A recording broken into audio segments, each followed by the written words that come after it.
2027 வரை அண்ணாமலைதான் மாநில தலைவராக தொடர்வார் என்றும் 2026 முதல்வராவார் என்றும் திருச்சி சூர்யா பேட்டியளித்துள்ளார். விருதுநகர் நாடாளுமன்ற தொகுதியில் அதிக வாக்குகள் பெற்ற மண்டல தலைவர் கருப்பையாவை மதுரை வில்லாபுரத்தில் உள்ள அவரது இல்லத்திற்கு நேரடியாக சென்று பாஜக நிர்வாகி திருச்சி சூர்யா வாழ்த்தினார். தொடர்ந்து செய்தியாளர்களை சந்தித்த திருச்சி சூர்யா, பணத்தை கொடுத்து வாக்குகளை வாங்கிவிடலாம் என்ற திராவிட கட்சிகளின் கொள்கைக்கு அப்பாற்பட்டு பணமில்லாமல் தேர்தலை சந்திப்போம் என்கிற முடிவை தங்களுடைய மாநில தலைவர் அண்ணாமலை எடுத்தார் என்றும், அதற்கான ஆதரவை மக்கள் கொடுத்திருக்கிறார்கள். அதற்காக உழைத்த கட்சி நிர்வாகிகளின் இல்லங்களில் சென்று அவர்களை சந்தித்து வருகிறோம் என்று தெரிவித்தார். தொடர்ந்து பேசிய அவர், பாஜக நிர்வாகிகளுக்கு குற்ற பின்னணி உள்ளது என்று தமிழிசை கூறியுள்ள கருத்துக்கு பாஜகவில் தற்போது இருப்பவர்கள் குற்ற பின்னணியில் இருப்பவர்கள் என்று தமிழிசை நிரூபித்தால் தான் பாஜகவில் இருந்து விலகுகிறேன் என்று கூறினார். மேலும் அவரை பரட்டை என்று கூறியபோது அவருக்கு கோபம் வந்தது. ஆனால் அண்ணாமலையின் புகைப்படத்தை ஒட்டி அதை திமுகவினர் திட்டியதற்கு கண்டனம் தெரிவிக்கவில்லை என்று குற்றம் சாட்டியதோடு 2027 வரை அண்ணாமலைதான் மாநில தலைவராக தொடர்வார் என்றும் 2026 முதல்வராவார் என்றும் கருத்து தெரிவித்தார். சார், மாநிலத்தை ஆளணும்ங்கிறது தான் எங்களோட எண்ணம். நீங்க மாநில கட்சி தேசிய கட்சின்னு சொல்லாதீங்க. எங்களுடைய எண்ணம் வரக்கூடிய 2026 தமிழ்நாட்டை ஆள வேண்டும் என்பது மட்டுமே. அதற்குண்டான ஒரு அடித்தளமா எந்த தேசிய கட்சியும் இங்க இருக்கக்கூடிய திராவிட கட்சிகளை சார்ந்துதான் நீங்க காலம் தள்ள முடியும். காங்கிரஸாக இருந்தாலும், கம்யூனிஸ்ட், பாஜக, இது மாதிரி தேசிய கட்சிகளாக இருந்தாலும் தமிழ்நாட்டை பொறுத்த வரைக்கும் இங்க இருக்கக்கூடிய ஏதோ ஒரு திராவிட கட்சியை வச்சுதான் நீங்க பயணிக்கும்ங்கிறத முதல் முறையா நாங்க உடைச்சு அதை நாங்கள் வெற்றியும் காண்டிருக்கோம். பெருவாரியான வாக்குகள் பெற்றிருக்கோம். 2வது இடத்துக்கு வந்திருக்கோம். நிறைய இடங்கள்ல அதிமுக இவ்வளோ பெரிய ஒரு சாம்ராஜ்யம் அம்மையார் ஜெயலலிதா அவர்களாலையும் எம்ஜிஆர் அவர்களாலையும் வளர்த்தெடுக்கப்பட்ட சின்னம் கட்சி இன்னைக்கு பல இடங்கள்ல தடம் தெரியாம போயிருக்கு. டெபாசிட் இழக்கப்பட்டிருக்கு.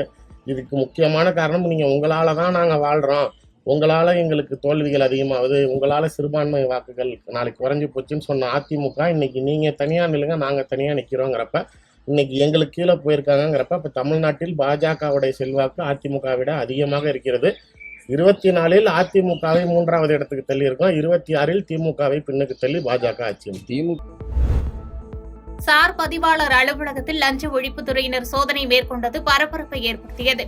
திருப்பத்தூர் மாவட்டம் வாணியம்பாடி சார் பதிவாளர் அலுவலகத்தில் நேற்று இரவு 8:30 மணிக்கு வந்த லஞ்ச ஒழிப்புத்துறையினர் காவல் துணை கண்காணிப்பாளர் ராஜு தலைமையில் 7 பேர் கொண்ட குழு வாணியம்பாடி சார் பதிவாளர் அலுவலகத்தில் உள்ளே சென்று கதவை தாழிட்டு அலுவலகத்தில் உள்ள அதிகாரிகள் மற்றும் ஊழியர்கள் யாரையும் வெளியே விடாமல் தொடர் சோதனை நடத்தினர்.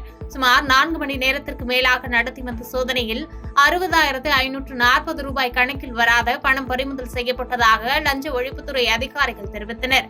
வாணியம்பாடி சார் பதிவாளர் அலுவலகத்தில் கடந்த சில மாதங்களாக தொடர்ந்து போலி பத்திர பதிவுகள் நடைபெற்று வந்த நிலையில் பாதிக்கப்பட்டவர்கள் சார் பதிவாளர் அலுவலகம் முன்பு தர்ணா போராட்டத்தில் ஈடுபட்டு வந்தது குறிப்பிடத்தக்கது.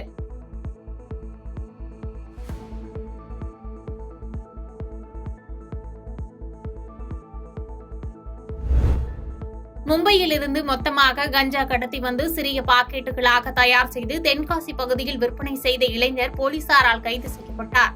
தென்காசி மாவட்டம் செங்கோட்டை அருகே இளைஞர் ஒருவர் இருசக்கர வாகனத்தில் கஞ்சா விற்பனையில் ஈடுபட்டு வருவதாக புகார் எழுந்தது.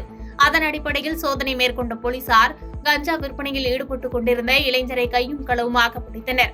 விசாரணையில் அந்த இளைஞர் பாவூர் சத்திரத்தை சேர்ந்த கோகுல்நாத் என்பதும் இவர் மும்பையில் இருந்து மொத்தமாக கஞ்சாவை கடத்தி வந்து தென்காசி மற்றும் அதன் சுற்றுவட்டார பகுதிகளில் சிறிய பாக்கெட்டுகளாக தயார் செய்து கஞ்சா விற்பனை செய்து வந்தது கண்டறியப்பட்டது.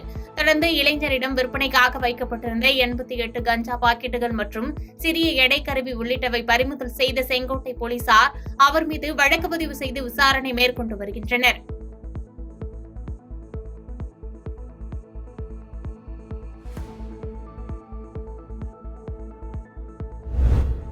பேரணாம்பட்டு அருகே லாரி டியூப்களில் வீட்டில் பதுக்கி வைத்திருந்த சுமார் 200 லிட்டர் கள்ளச்சாராயம் கீழே ஊற்றி அழிக்கப்பட்ட நிலையில் இது தொடர்பாக 2 பேரை போலீசார் தீவிரமாக தேடி வருகின்றனர்.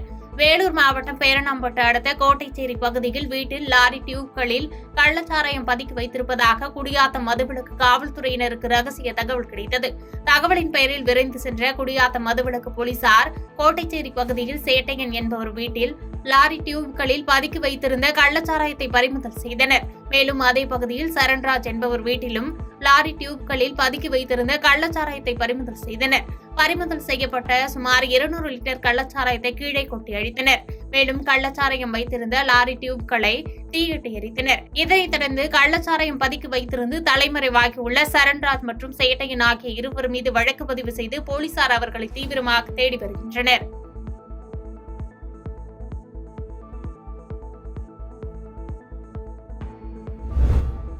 நீலகிரி மாவட்டம் கோத்தகிரி அருகே கிளப் ரோடு பகுதியில் சிறுத்தை ஒன்று சாலையில் விழா வந்தது. அப்போது சாலையில் வந்த வாகன முகப்பு வெளிச்சத்தை கண்டவுடன் மின்னல் வேகத்தில் அருகில் இருந்த தேயிலை தோட்டத்திற்குள் ஓடி மறைந்தது. இந்த நிலையில் இரவு நேரங்களில் உலா வரும் வனவிலங்குகளை வனத்துறையினர் கண்காணித்து பொதுமக்களுக்கான பாதுகாப்பை உறுதி செய்ய வேண்டும் என கோரிக்கை எழுந்துள்ளது.